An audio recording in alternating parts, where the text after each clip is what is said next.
the symbolism of tents, houses, castles, and stately homes.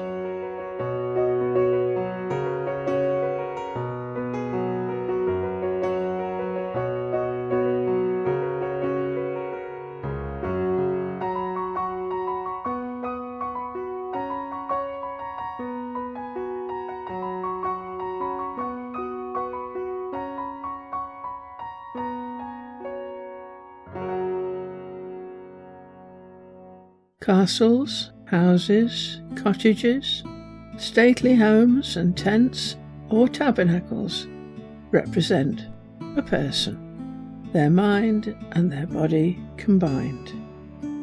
It is particularly good at representing the personality. Occasionally, you see the higher spirit represented symbolically on the roof. But to be correct, house symbolism should relate to the mortal rather than the immortal. The Bhagavad Gita. Never the spirit, Atman, was born, the spirit shall cease to be never. Never was time it was not. End and beginning are dreams.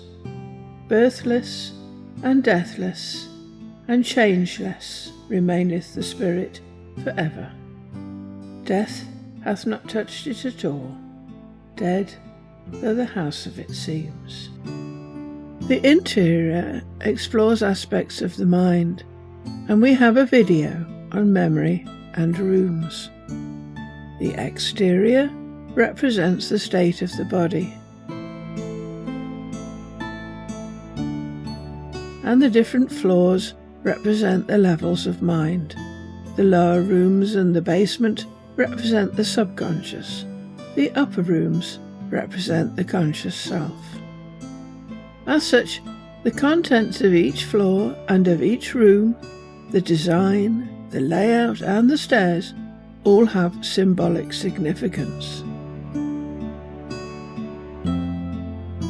The house and emotions. Not only does the house represent the personality, it can also be a representation of emotions. And in the following poem, rather than passion, the emotion is lost love, causing grief. Alfred Lord Tennyson, from Mariana. With blackest moss the flower pots were thickly crusted, one and all. The rusted nails fell from the knots that held the pair to the gable wall. The broken sheds looked sad and strange, unlifted was the clinking latch. Weeded and worn the ancient thatch upon the lonely, moated grange. Old faces glimmered through the doors, old footsteps trod the upper floors. Old voices called her from without. She only said, "My life is dreary. He cometh not," she said. She said, "I am a weary, weary. I would that I were dead."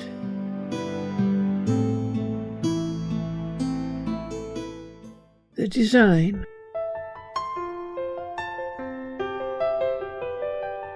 Exterior windows, doors, roofs, building materials, chimneys and entrances all show something of the person and their personality. All have symbolic value. Design can be imaginative and interesting, quirky and different. Elegant, classical, solid and forbidding. Informal, a person of the land and soil, a rustic countryman. Homely, warm and inviting.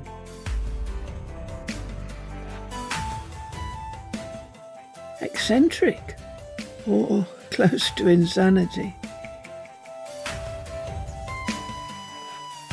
A defensive fortress with high, forbidding walls, indicating an inaccessible private person Or maybe the house is in a remote and distant location, and its enclosed, stark white appearance, with tiny windows cutting out almost all the light, speak of an equally remote, unwelcoming and puritanical person.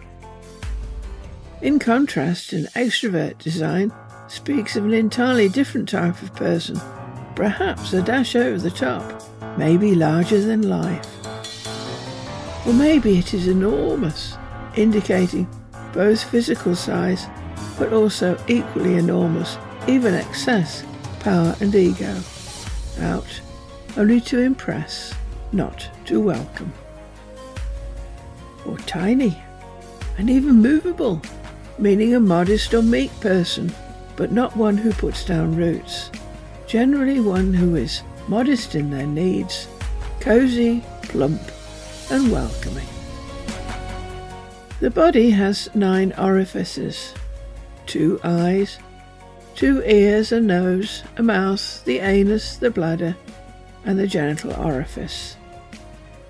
Windows, gates and doors in this context are representing an orifice. The windows are the eyes, the main door is the mouth. There is an additional gate, and that is the gate to the spiritual world. Often this is symbolically found in an enclosure, and the gateway is arched or framed to look like a door. Henry Wadsworth Longfellow. The Poems of Longfellow, printed about 1875, from The Builders. Let us do our work as well, both the unseen and the seen. Make the house where gods may dwell beautiful, entire and clean. Else our lives are incomplete, standing in these walls of time, broken stairways where the feet stumble as they seek to climb. Build today the strong and sure, with a firm and ample base, and ascending and secure shall tomorrow find its place. Thus alone can we attain to those turrets where the eye sees the world as one vast plain and one boundless reach of sky.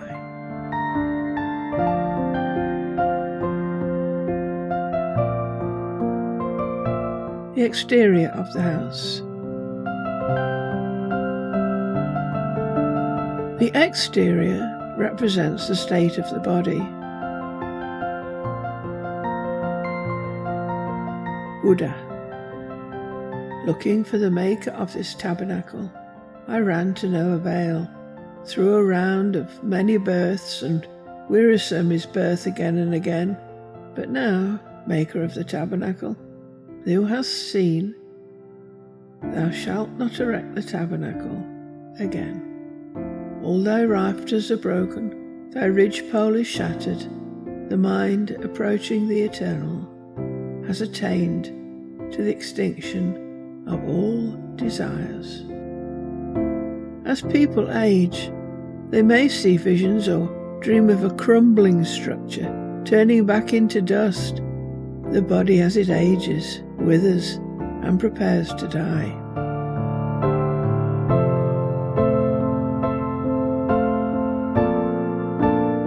Moving house.